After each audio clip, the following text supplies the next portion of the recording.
कालातीत और कालजयी उपदेश दिया था। आज हम आपके लिए उसी सिलसिले का वृत्तांत का पुनः निरूपण करेंगे। चलचित्र, प्रकाश, ध्वनि, छायाचित्रों और जलप्रपातों के मिश्र माध्यम से महाभारत के भीष्म पर्व में उल्लेखित श्री कृष्ण और अर्जुन के इस संवाद में भक्ति, योग, ज्ञान, मोक्ष और कर्म के सिद्धांतों को इस तरह से बताया समझाया गया है कि इसमें भारतीय दर्शन के विचार, संस्कार, व्यवहार के सारे पक्ष समा जाते हैं। भगवद गीता का यह नवीन निरूपण आपको तभी मजा देगा जब आप भी इसके लिए मानसिक रूप से तैयार हो जाएंगे। और इसके लिए पहला काम है कि आप अपने सेल फोन को ऑफ कर लें। आपसे निवेदन है कि इस शो की रिकॉर्डिंग ना करें, क्योंकि यह कैमरा को नहीं आपकी आंखों को सुख देगा। तो कृपया अपने फोन बंद कर लीजिए और आनंद लीजिए उस वचन का, प्रवचन का, नीति वचन और धर्मोपदेश का जो सदा सर्वदा से शाश्वत है, सर्वव्यापी है, सार्वभौम है। प्रस्तुत है श्रीमद् भगवद गीता।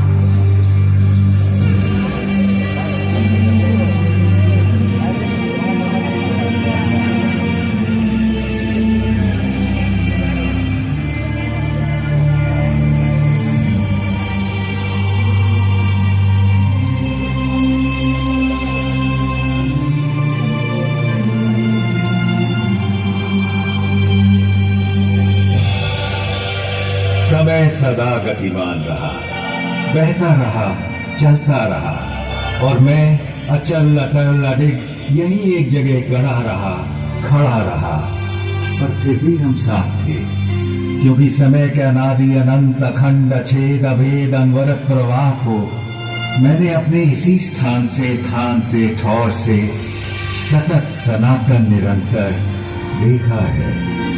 इसी थान से मैंने थानेश्वर महादेव या स्थानेश्वर को इस धर्म क्षेत्र में आते देखा है। इसी स्थान से मैंने सारी सृष्टि के रचयिता प्रजापति ब्रह्मा को विष्णु जी की नाभि से स्वयं सर्जित होते देखा है।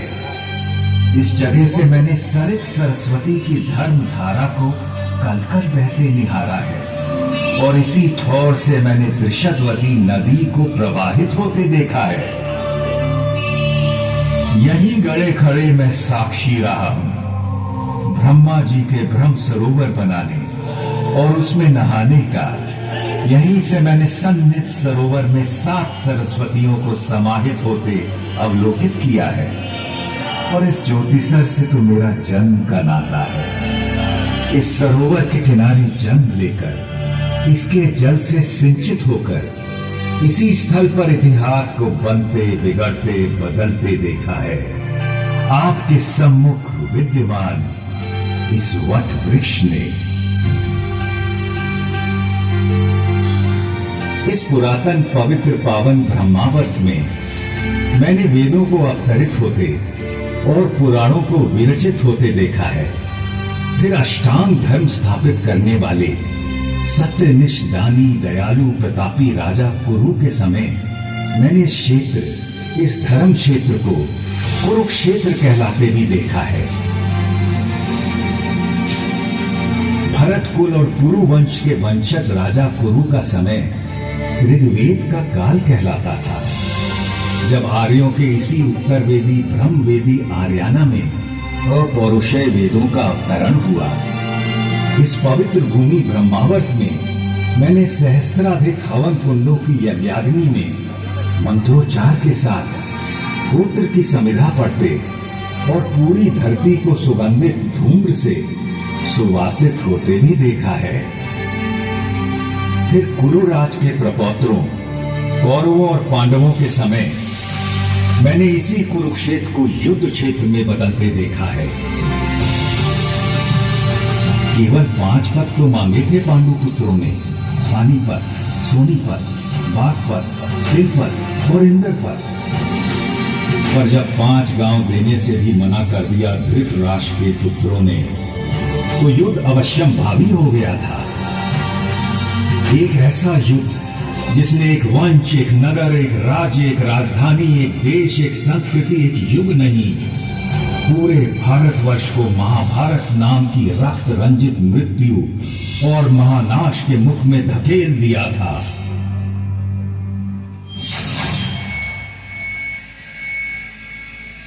सच कहें तो महाभारत का युद्ध उसी दिन शुरू हो गया था जब जुए के मादक और मारक खेल के लिए धृतराष्ट्र के पुत्रों ने पांडवों को हस्तिनापुर के अपने प्रासाद में आमंत्रित किया था।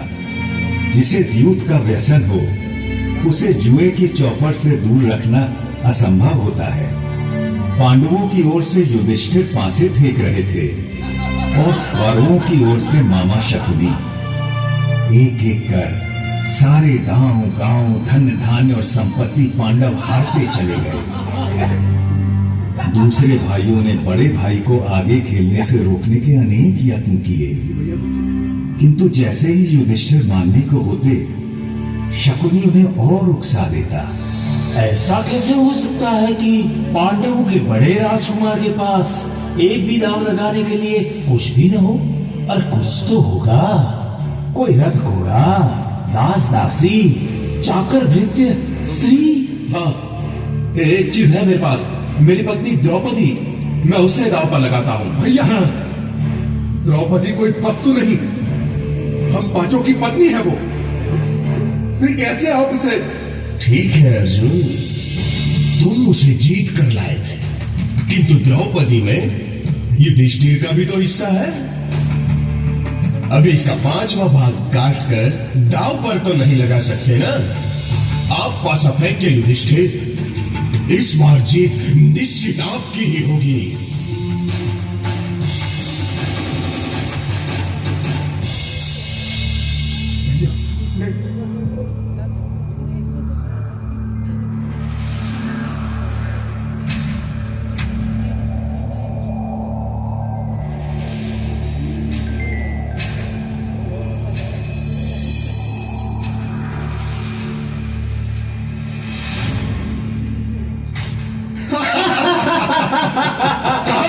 दासी द्रौपदी, सुशासन, उसे इस दरबार में ले आओ।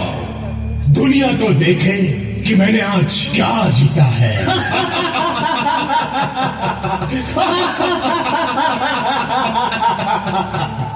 पूरे राजमहल में सन्नाटा पसरा था और उस नीरव मौन में केवल सुयोधन का अट्टहास गूंज रहा था।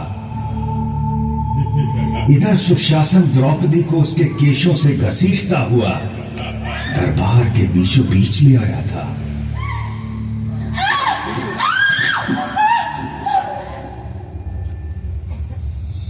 पांच पतियों की पत्नी पांचाली, उस दिन तो तुम्हें ठीक से देख नहीं पाया था, किंतु आज तुझे देखकर मैं अचंभित हूँ रूपवती द्रुपद कन्या। अभी भी ना तूने मुझे ठीक से देखा है, न जाना है, और न तेरी हिम्मत न होती इस तरह मुझे भरे दरबार में घसीटने की। पापी! सही तो कह रही है, अभी तूने मुझे न ठीक से देखा है, न जाना है। सुशासन, चलो निर्वस्त्र कर दो इस दासी को। बस कर सुयोधन, तेरी हिम्मत कैसे हुई मेरी पत्नी का ऐसा अपमान करने की? सुशासन, दूर हट जा। यदि तूने द्रौपदी को छुआ भी तो मैं तुझे जीवित नहीं छोड़ूंगा। धर्मराज, आप ही बताइए ना, युद्ध में हारी हुई स्त्री पर किसका अधिकार होता है? जीतने वाले का या उसे हार जाने वाले का? अपनी आंखों के सामने इतना अधर्म तो न होने दीजिए धर्मराज। मौनम सहमति लक्षणम। पुत्र सुशासन, निर्वस्त्र कर दो इस दंभी दासी को।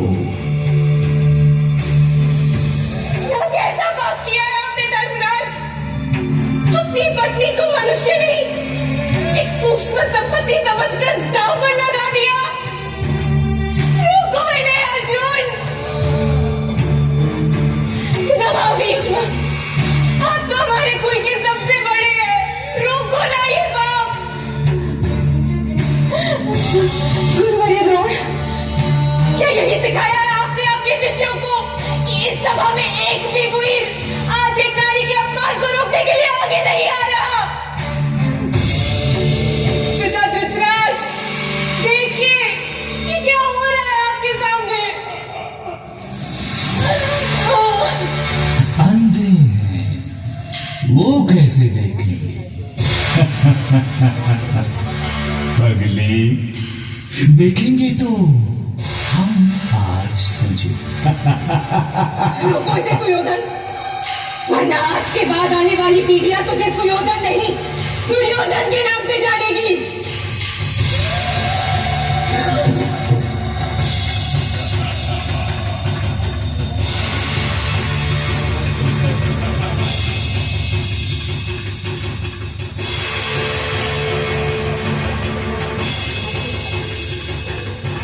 हे सखा, हे कृष्ण, हे कन्हैया, कोई बचा सकता है लाज अपनी इस सखी की। शंख चक्र गदा पाणि द्वारिका निलयाच्युत गोविंद पुंडरीकाक्ष रक्ष मां शरणागतम्। कृष्ण द्वारिकावासं वासी यादवनन्दन त्वमवस्थां सम्प्राप्तम् अनाथां किमुपेक्षसे।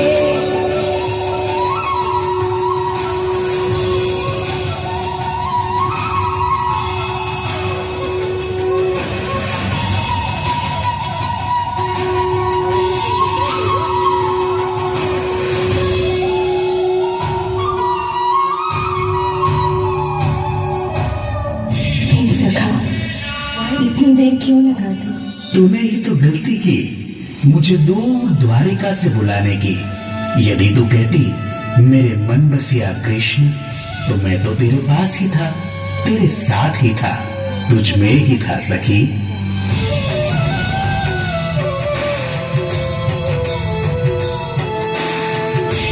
कृष्ण ने उस दिन अपनी सखी कृष्णा की लाश तो बचा ली, किंतु इस घोर पाप, इस जघन्य अपराध, संपूर्ण स्त्री जाति के इस अनादर के बाद संसार को प्रलयंकारी युद्ध से बचाना अब केशव के लिए भी संभव नहीं था।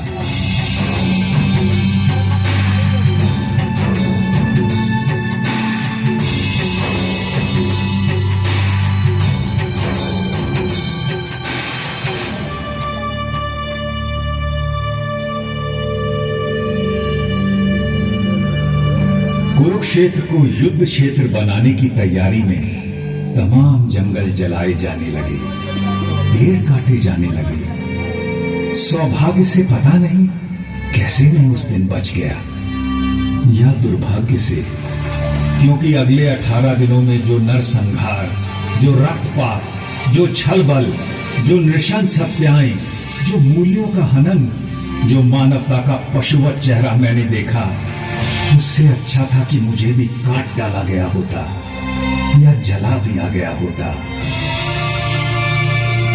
किंतु सबसे विस्मयकारी, विलक्षण और विचित्र था युद्ध का पहला दिन। कौरवों पांडवों की 18 अक्षौहिणी सुसज्जित सेनाएं यहीं इस सामने के मैदान में एकत्र होने लगी।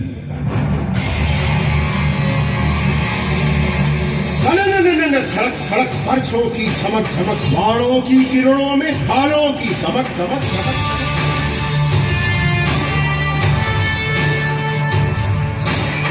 अश्वों की खड़क खड़क खड़क खड़क खड़क खड़क, रथध्वज की लहट लहट लहट लहट लहट लहट, मृत्यु आलिंगन को वीरों की ललक ललक, सेना की धड़क भड़क, ललकारे चहक चहक। तूने हो गर्व से जो जीत दिखे झलक झलक झलक झलक, गज सेना धमक धमक धमक धमक धमक। अग्निअस्त्र धधक धधक धधक धधक।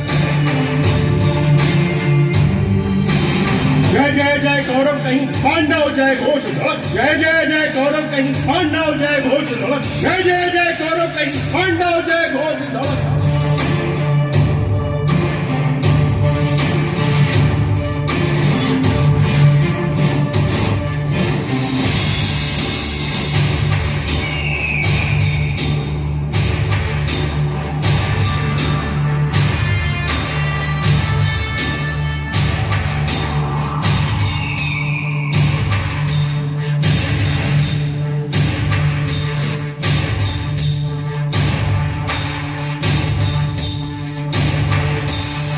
इधर कुरुक्षेत्र में युद्धोन्मुख सेनाएं एकत्र हो चुकी थी और उधर दूर हस्तिनापुर के राजप्रासाद में बैठे अंधे राजा धृतराष्ट्र सब कुछ देखने को व्याकुल थे।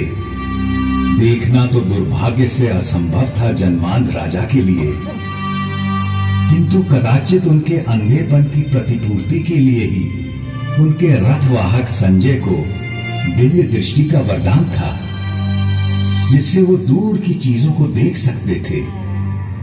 व्यथित धृतराष्ट्र ने संजय से पूछा, धर्म क्षेत्र कुरुक्षेत्र में जब मेरे और पांडु के बेटे युद्ध के लिए एकत्र हो गए हैं, तो संजय उन्होंने क्या किया है?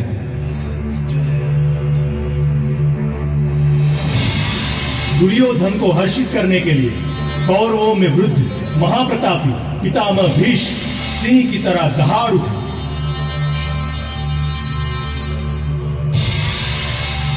और उन्होंने युद्ध का शंख फूंक दिया है। उनके इंगित पर अनेक शंख, रणभेरियां, ढोल, मिलन और रणसिंगे एकाएक बज उठे हैं। दूसरी ओर श्वेत अश्व वाले बड़े रथ में आरूढ़ धनुर्धर अर्जुन और उनके सारथी माधव कृष्ण बैठे हैं। उन दोनों ने भी अपने अपने दिव्य शंख पांचजन्य और देवदत्त बजा दिए। उधर भीम ने अपना पौंड्र शंख बजाया तो युधिष्ठिर ने अनंत विजय में फूंक मार दी। पांडवों की ओर से और भी अनगिनत शंख बज उठे हैं स्वामी, और उनके विस्फोटक कोलाहल से आकाश धरती कंपित हो उठे और आपके पुत्रों के साथियों और समर्थकों के हृदय भी कांप गए हैं महाराज। जब पांडु पुत्र अर्जुन ने देखा कि अस्त्र शस्त्र चलने ही वाले हैं, तो उसने भी अपना धनुष गांडीव उठा लिया। किंतु तभी एक विचित्र बात हुई। अर्जुन ने अपने सारथी ऋषिकेश कृष्ण से कहा कि वो उनके रथ को दोनों सेनाओं के बीचों बीच ले जाएं, ताकि वो देख सकें कि उन्हें किस किस से लड़ना है, किन्हें मारना है, किन पर विजय प्राप्त करनी है। और अच्युत उनका रथ लेकर आगे बढ़ चले हैं।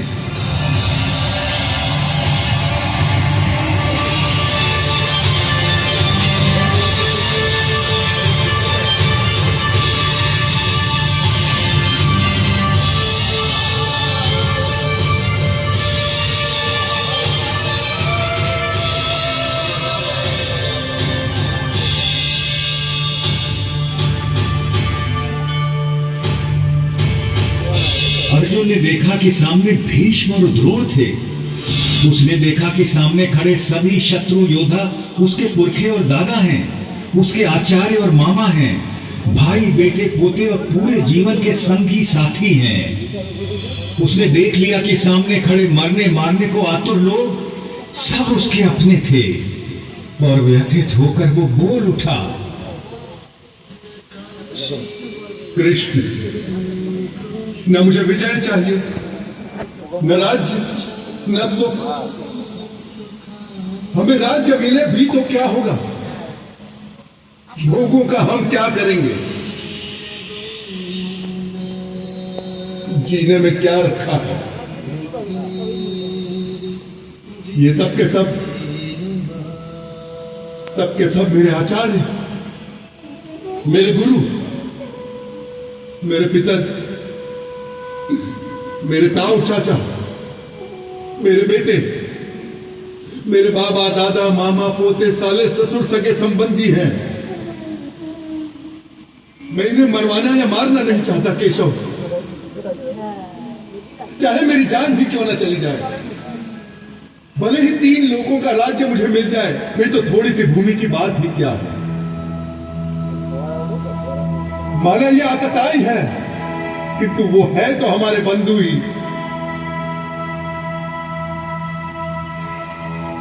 अपने कुटुंबियों को मारकर माधव हम सुखी कैसे हो सकते हैं? महाशोक की ये महापाप करने को हम तैयार हैं। राज्य और सुख के लोभ में हम अपने ही लोगों की हत्या करने को उतारू हो गए। धृतराष्ट्र के अस्त्रों शस्त्रों से सुसज्जित बेटे भले रण में मुझे मार डाले, तो भी मेरे लिए यही उचित और स्वीकार्य होगा। अर्जुन की ये विषाद योग दशा देखकर उसके सारथी श्री कृष्ण कदापि चिंतित नहीं हुए, बल्कि उसकी बातें सुनकर ऋषिकेश कृष्ण कुछ हंस पड़े और अर्जुन से बोले,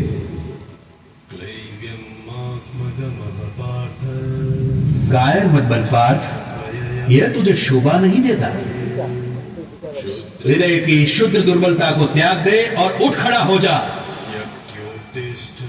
तू तो परंतप है,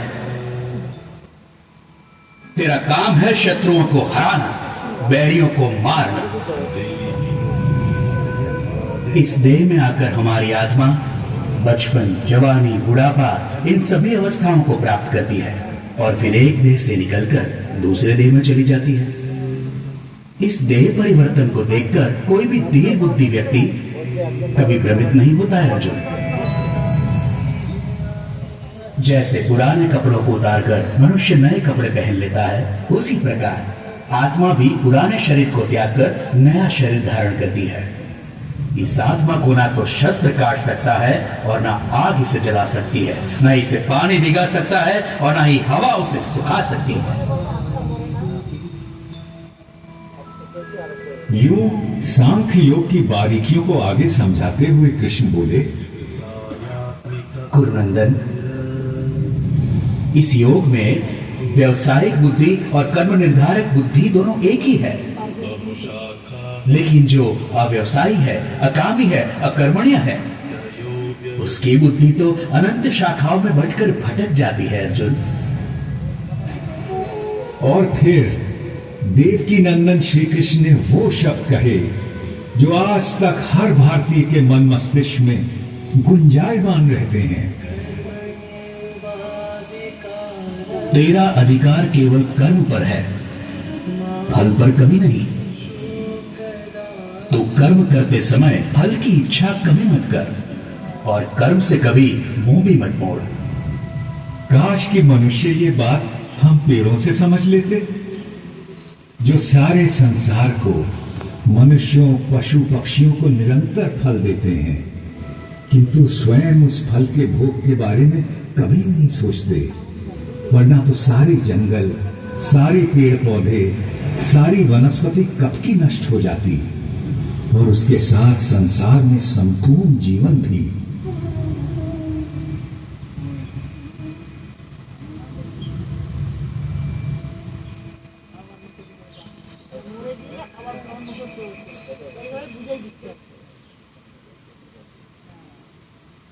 आपकी बातें मिली जुली सी है जनार्दन, पर आप मुझे भ्रमित कर रहे हैं। कृपया निश्चित करके कोई भी एक बात कहे जिससे कि मेरा कल्याण हो देवकी नंदन। और आपका जन्म तो कई युगों के बाद हुआ था, सतयुग, त्रेता युग, फिर आप सब कैसे जानते हैं कि आरंभ में यह सब कहा गया था? भरतवंशी अर्जुन, जब जब धर्म का ह्रास होता है और अधर्म बढ़ता है, तब तब मैं अपने आप को स्वयं सर्जित करता हूं।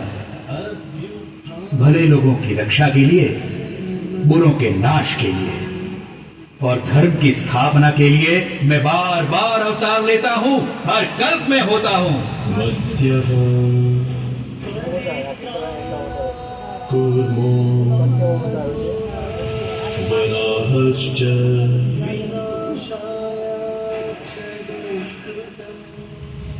नृसिंहोऽवतः वामनः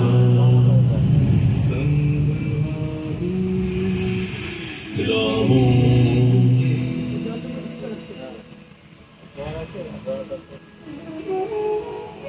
रामश्च चतुर्दशः। अर्जुन के सीधे संशय के बाद भगवान ने उसे ध्यान योग के बारे में इस प्रकार बताया। श्रद्धावान, खोजी और इंद्रियों को जीत चुके व्यक्ति को ही ज्ञान प्राप्त होता है, और ज्ञान प्राप्त होने के बाद उसे शीघ्र ही परम शांति मिल जाती है। हे कृष्ण, आपने कर्मों से संन्यास की और फिर कर्मों के योग की भी प्रशंसा की। इनमें से सचमुच कौन सा हितकारी है? कृपया निश्चित करके मुझे समझाइए। अर्जुन, अपना उद्धार अपने आप ही किया जा सकता है, स्वयं को कभी गिराना नहीं चाहिए। हम अपने मित्र भी स्वयं ही हैं और स्वयं ही अपने सबसे बड़े शत्रु भी। जो बहुत खाता है ना तो योग उसे मिलता है और ना ही उसे जो बिल्कुल नहीं खाता। ना ही बहुत सोने वाले को मिलता है और ना ही बहुत जागने वाले को। जो यथा योग्य खाता है, जो यथा योग्य पैदल चलकर विहार करने आता है, कर्म में यथा योग्य प्रयास करता है, जितना सोना चाहिए उतना सोता है, जितना जागना चाहिए उतना जागता है, ऐसे योगी का योग ही दुखों का नाश करता है। यही तो विलक्षणता थी श्री भगवान के उद्गारों की, जिसमें जीवन के प्रत्येक पहलू की बात समाहित थी। परंतु अर्जुन ने फिर एक प्रश्न किया। कृष्ण, मन चंचल तो होता ही है, वो शक्तिशाली और कठोरताई भी है। उसे बस में रखना तो हवा को रोक कर रखने जैसा कठिन लगता है मुझे। निसंदेह महाबाहु, निसंदेह मन बहुत चंचल है और उसे बस में करना बहुत कठिन। किंतु कौन्ते, अभ्यास और वैराग्य से इस चंचल मन को भी वश में किया जा सकता है। इस तरह श्री कृष्ण ने अर्जुन को आश्वस्त किया। वो मूर्ख लोग मेरा तिरस्कार करते हैं, मेरा महत्व घटाते हैं, जो ये समझते हैं कि ये समस्त भूत प्राणियों का महेश्वर और अजन्मा मैं इन सभी कार्यों को करने के लिए इस मानव देह पर आश्रित हूं। वो मेरे परम भाव, मेरे परमात्मा तत्व को न जानते हैं न पहचानते हैं। किंतु मैं पत्र, पुष्प, फल, जल, जो कोई भी मुझे भक्ति भाव से अर्पित करता है, मैं ऐसे भक्त का हर उपहार बिना किसी भेदभाव के स्वीकार करता हूं। ये सब जो आपने मुझे बताया है केशव, उसे मैं 100% सच मानता हूं। आपका रहस्य ना तो देवता जानते हैं और ना ही दानव। किंतु अपना योग और विभूति एक बार फिर से और विस्तार पूर्वक बताइए ना जनार्दन, क्योंकि आपकी वाणी और वचनों को सुनकर मुझे तृप्ति नहीं होती। अर्जुन के इस प्रश्न के उत्तर में श्री कृष्ण ने उसे विश्व रूप दर्शन योग के बारे में ज्ञान दिया। आकाश में सहस्त्र सूर्य एक साथ निकल आए तो उनका संवेद प्रकाश भी उस महात्मा की दमक की बराबरी शायद ही कर सके। इसलिए तो उठ, यश कमा, शत्रुओं को जीत, इस समृद्धशाली राज्य भोग। इन सबों को तो मैंने पहले ही मार दिया है, तुझे तो बस निमित्त बनना है पांडव। मेरे पास केवल वो लोग आ सकते हैं जो अपने समस्त कर्म मुझे अर्पित कर देते हैं, जो मेरी ओर उन्मुख हो, जो मेरे भक्त हो, जो इस संसार के सभी भूत पदार्थों और प्राणियों के प्रति शत्रुहीनता की भावना रखता हो। केवल वो ही मुझे प्राप्त कर सकता है पार्थ। शनय शनय अर्जुन का मन कुछ स्थिर होने लगा और जिज्ञासु होकर उसने श्री कृष्ण से पूछा कि कुछ वक्त हमेशा सतत उनकी उपासना करते रहते हैं और अन्य उनको अक्षर और अव्यक्त मानकर उनकी उपासना करते हैं। अब प्रश्न ये है कि उन दोनों में से वो स्वयं किसको अच्छा योगी मानते हैं? भगवान ने बड़े धीरज से उत्तर दिया। मेरा वो भक्त मुझे प्रिय है जो द्वेष नहीं करता, जो समस्त भूत पदार्थों और प्राणियों का मित्र है, जो सब पर करुणा करता है, जो निर्मम है, निर्मोही है, निरंकार है, जिसमें मैं नहीं, जो अपने को कर्मों का कर्ता नहीं मानता, जो सुख और दुख दोनों को एक समान समझता है, जो क्षमा से भरा हुआ है। मेरा वो भक्त मुझे प्रिय है जो संतोषी है, सदा योगी है, आत्मा को जीतने वाला है, इरादों का पक्का है और मन बुद्धि सब मुझ पर अर्पित करता है। जनार्दन, बहुत से लोग जो शास्त्र में बताए गए तरीके से हटकर पूजा यज्ञादि करते हैं, उनकी आस्था कैसी है? भारत, सबकी श्रद्धा अपने अपने व्यक्तित्व और स्वभाव के अनुरूप होती है। मनुष्य श्रद्धा का पुतला है, जिसकी जैसी श्रद्धा होती है वैसा ही वो होता है।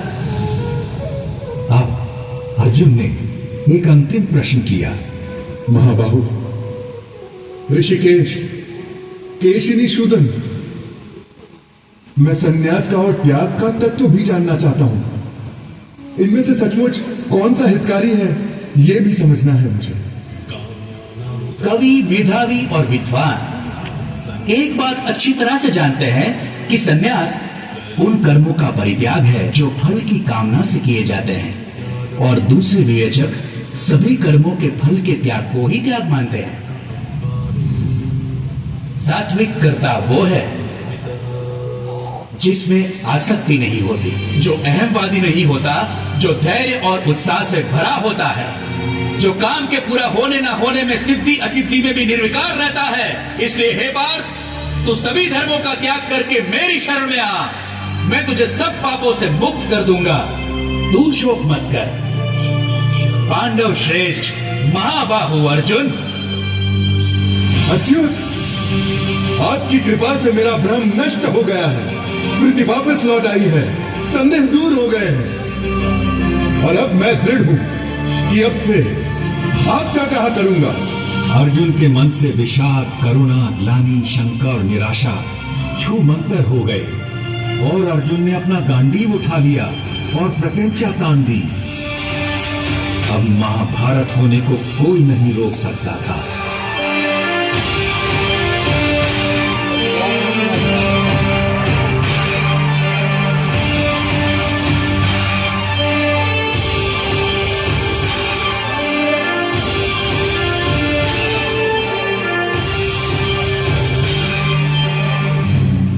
उधर दूर हस्तिनापुर में धृतराष्ट्र के सम्मुख बैठे दूरदृष्टा संजय के मन से भी सारी शंकाएं और भय दूर हो चले, और वो अपने भरतार कौरव नरेश से स्पष्ट बोल पड़ा। जहां योगेश्वर श्री कृष्ण, धनुर्धर अर्जुन, वहीं लक्ष्मी होगी, वहीं विजय होगी, वहीं कल्याण होगा, वहीं अचल नीति का व्यवहार होगा। ये मेरा मानना है और ये मेरा मत है। संजय के मन से कौन सम्मत न होगा। केशव और अर्जुन का वो संवाद याद कर सहस्त्राब्दियों बाद भी मैं अभी भी बार बार रोमांचित हो उठता हूं, किंतु और भी रोमांचित हो उठता हूं मैं हरि का वो अद्भुत रूप याद करके, जो उन्होंने विश्व रूप दर्शन योग की बात करते समय अर्जुन को दिखाया था। देखते देखते श्री कृष्ण बड़े होने लगे, विशाल होने लगे, विराट होने लगे। देखते देखते उनके अनंत आंख, असंख्य चेहरे, अनगिनत हाथ हो गए, जिनमें अगणित अस्त्र शस्त्र सज्जित थे। कोई ऐसी देवी देवता, भगवान, गंधर्व, यक्ष, अप्सरा न थे जो उनमें विद्यमान ना हो। वो अनादि अनंत अखंड अछेद अवेद थे। सहस्त्रों सूर्यों का तेज उनमें दमक रहा था, और एक गोल घूमती गूंजती वाणी दशों दिशाओं से गुंजायमान थी।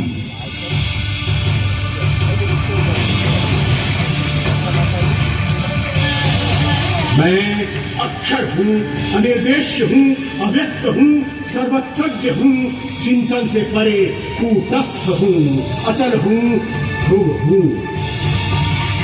मैं ही भूतों के भीतर स्थित आत्मा, उनका निजित्व, उनका अपनापन हूँ।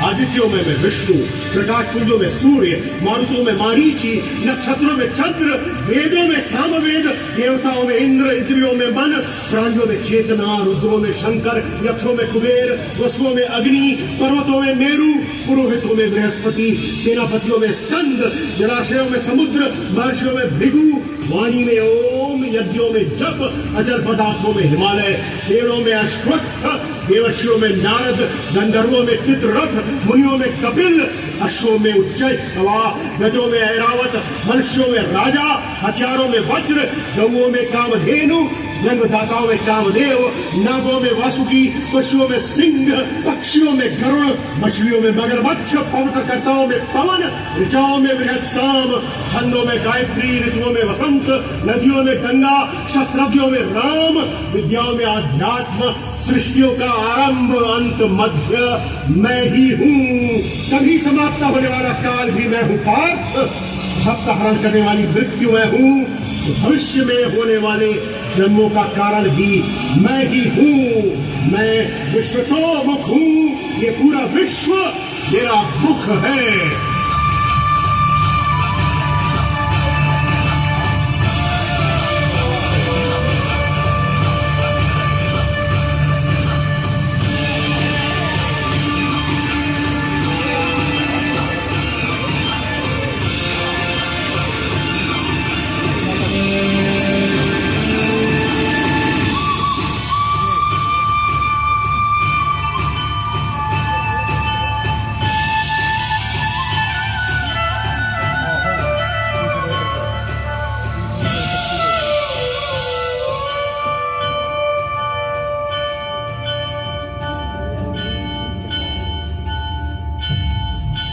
मैं बड़भागी था जो उस दिन भगवान का विश्व रूप अपनी आंखों देख पाया और व्यास जी की कृपा से वासुदेव कृष्ण और महात्मा अर्जुन के बीच का यह गुप्त संवाद स्वयं सुन सका, जिसमें सभी उपनिषदों का, समस्त ब्रह्म सूत्र का और समुच्च वेदांत का सार केवल 700 श्लोकों में समाहित था।